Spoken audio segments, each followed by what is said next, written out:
some of it can also just be like a confidence thing. It's like I do have so much confidence in my jujitsu that it's like I almost have too much confidence in it. It's like when I get in the fight, I'm like, we need to get it to the ground because I know once I get it there, it's over. Download the AllStar app. Make your picks for UFC fights, challenge your friends, level up and win prizes. Link in description. Get it now. Gillian, ahead of this fight, I saw that you signed a new 6-fight deal with the UFC. We just saw Holly Holmes actually sign a 6-fight deal as well. You know, most times you see fighters sign 3 fights, 4 fights. What does this mean that they locked you in for so long? I'm just so thankful to be with the UFC. Since day one, I feel like I've had this attitude. I'm like, it's just, it's literally my dream come true to be able to have this job. So I like to see that I get the opportunity to have it for this much longer. It just means the world to me. And having the platform as well, you know what I mean? I feel like you take advantage of that. Some fighters don't, but you do. Like, what does that mean to you, growing your brand and, you know, you as your profile rises in the UFC as well? Oh yeah, and I hope that one day I'll be able to use that into other avenues. You know, be able to grow my brand, or hopefully even maybe into some broadcasting avenues with the UFC, which would be awesome too. You know, doing some commentating or something on the Mhm. side. For sure. You want to work the desk, right? Like that's something that would be fun.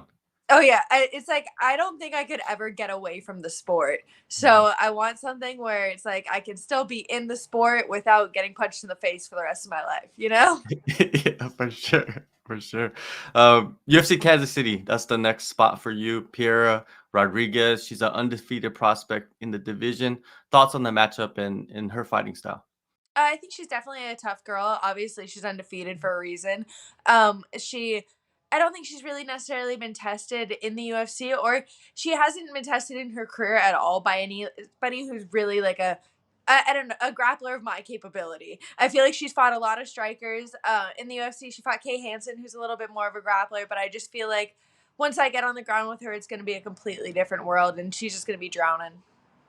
Yeah, you mentioned Kay Hansen. That was her debut, I believe, last year, and then she fought Sam Hughes. What would you think of those performances, and what did those girls do wrong? I just feel like like they were both very good fights. Piera just she's a smart fighter. She approached both those fights very different, and I feel like she does have a high fight IQ, and that's why she was able to win those fights. But I also don't think at any point she posed any like finishing aspect of the fight. Like she wasn't able to put either of those girls in a dangerous position, and I feel like she's going to be in dangerous positions this whole fight.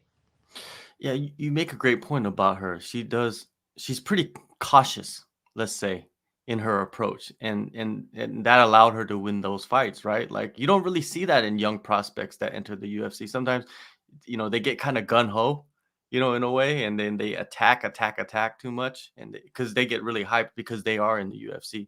Have you seen that in the past with a lot of prospects?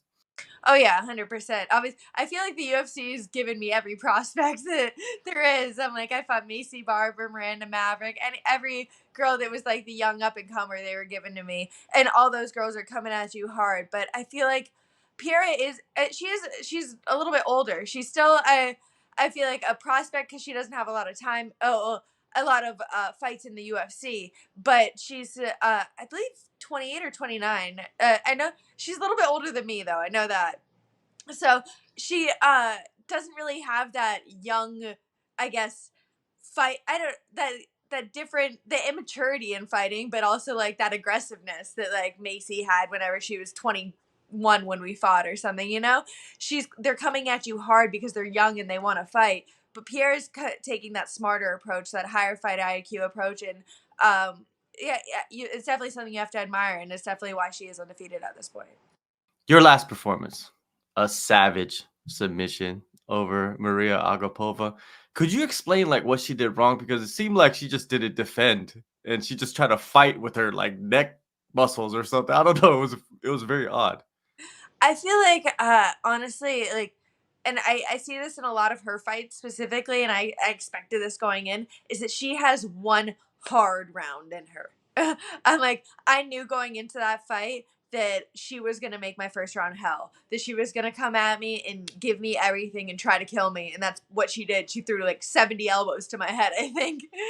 But after that, I knew that I was going to get my takedowns. I did at the end of the first round, and I got to mount quick there. And I just felt her. I feel like mentally it was breaking her. Like she knew that she couldn't keep up that pace anymore, and that I was just she knew that it was just the tide was turning in the fight. So I don't think it was necessarily poor defense as much as it was just mentally she was ready to get out there. Yeah, you mentioned the part about you taking her down and getting into mounts. Was it like easier than you expected? No, I knew it was gonna. We trained a lot together in the past, so I knew once we got to the ground, it was gonna be my world. But in the second round, I definitely felt like once I took her down when we were on the ground, I just felt a different energy in her body. Like she wasn't there the same she was in the first round. She wasn't giving me that hard fight like I was talking about, like Macy came at me with, or like that aggressiveness. She wasn't really there like that anymore. She was just kind of conceding to the position more and not like I said, I don't think it was necessarily defense as much as her mentality in the cage at that moment. You mentioned, Piera being older than you, but you've been in the UFC for so long already, and you're only 27. I mean, usually at 27, people are talking about being a prospect. You're a veteran already. Is it kind of weird? Oh yes, literally for this fight, everybody's like, "Oh yeah, Pierre, the young prospect." I'm like, she's older than me. Like everybody, I feel like it considers me this old vet because I literally grew up in the UFC. I was 3-2 and 22 years old when I got signed. So I've had all my fights in the UFC, gotten all my experience in the UFC, and it's definitely been a tough path, but I've been happy with it. It says something about you as well because we've seen a lot of fighters come in at that age, and they have, maybe they have more hype than you did, and they just fizzled out real quick, and they couldn't survive. You survived. You just signed a 6-fight deal. It's incredible. Oh yeah, it's definitely like I said. I'm just so thankful for it. And I was actually talking to someone the other day, and we were talking about how from the tough house that I was in, I'm like me, Montana De La Rosa, and Lauren Murphy are the only three girls still signed. So I'm like, I'm just happy to be part of that group. For sure.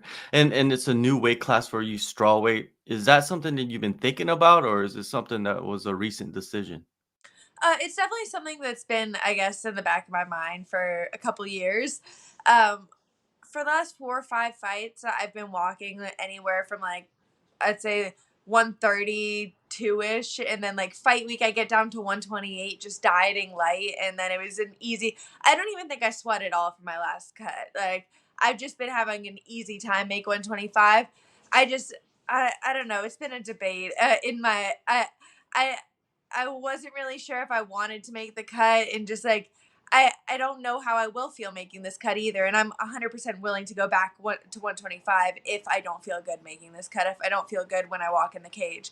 But so it's kind of a trial run to see how we feel, and if I feel good, then this is going to be the new home for me.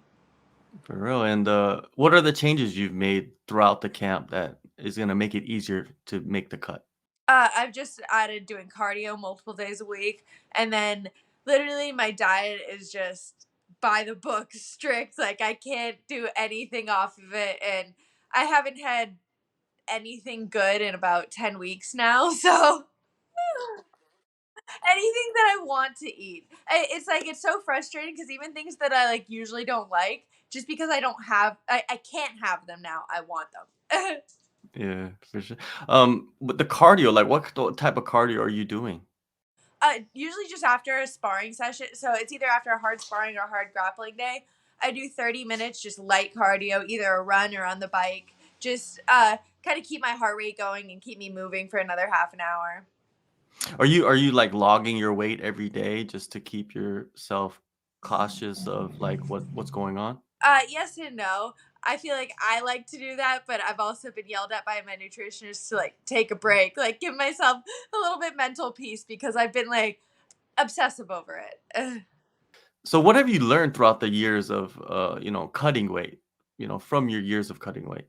I guess I've been through like all the period like where it's like I've had short fast weight cuts. I've had like smarter. When I first got into the UFC, I was like 145 cutting to 125. So it's like I had to do that very gradually. Did it in like with nutritionists, and it's like I don't.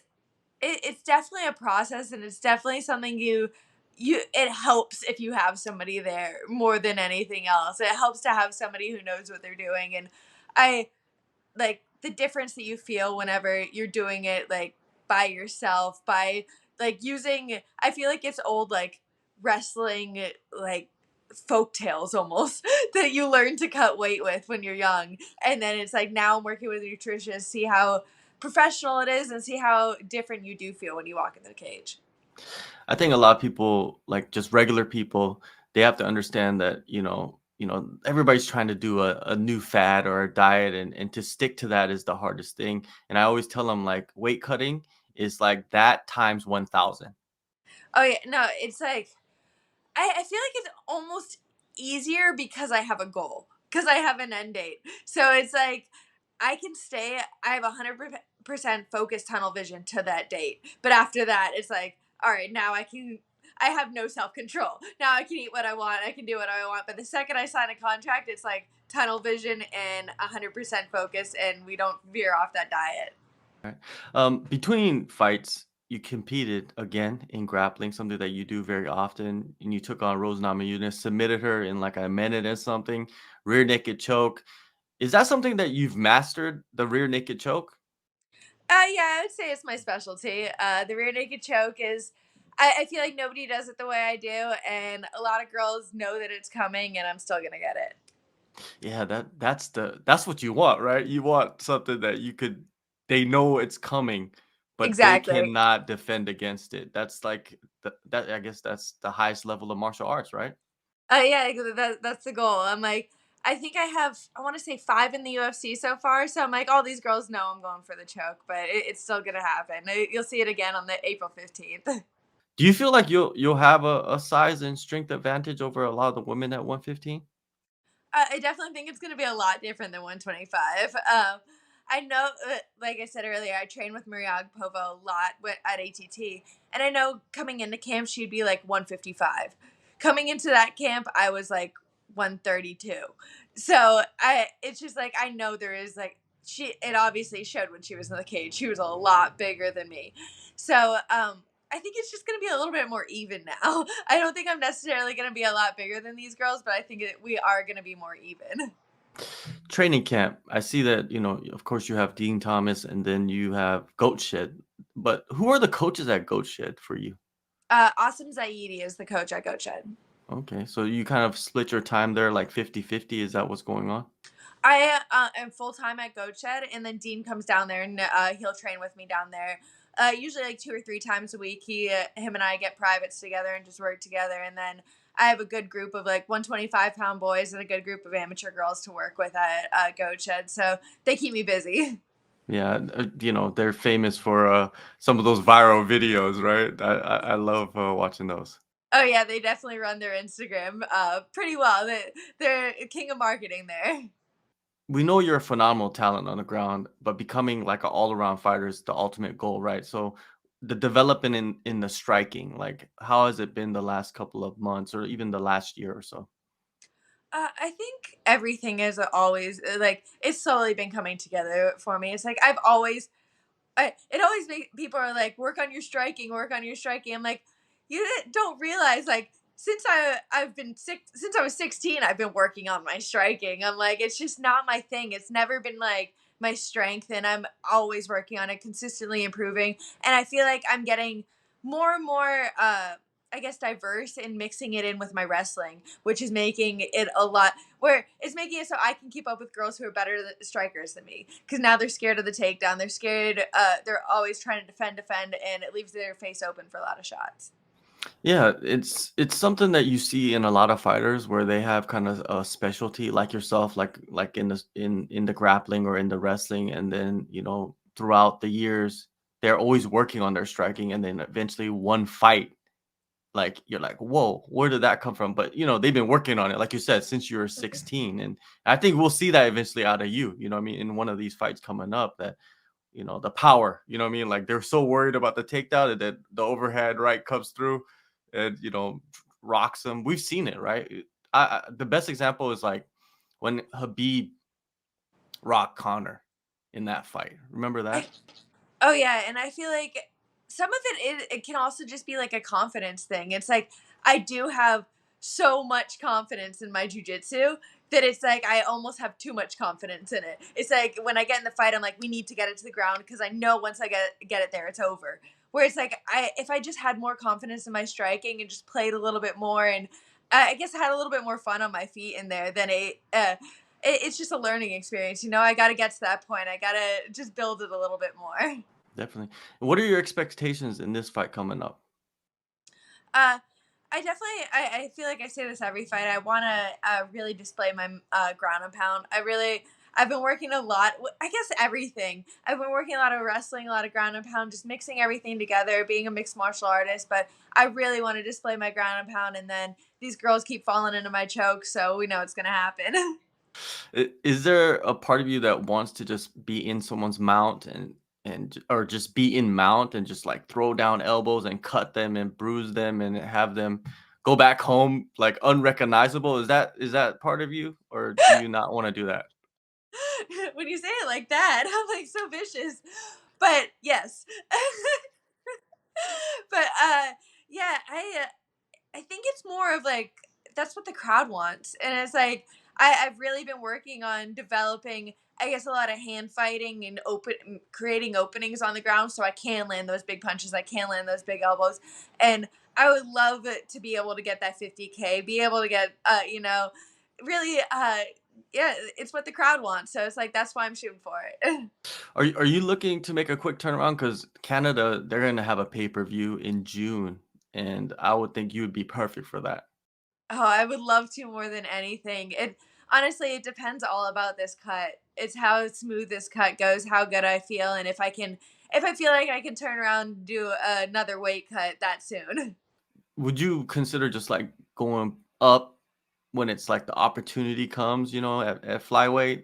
If it's a good matchup, if it's someone that's maybe ranked, you would go back up there and then go back to 115 if, like if you have like a more time to prepare. Is that something that could be possible in the future?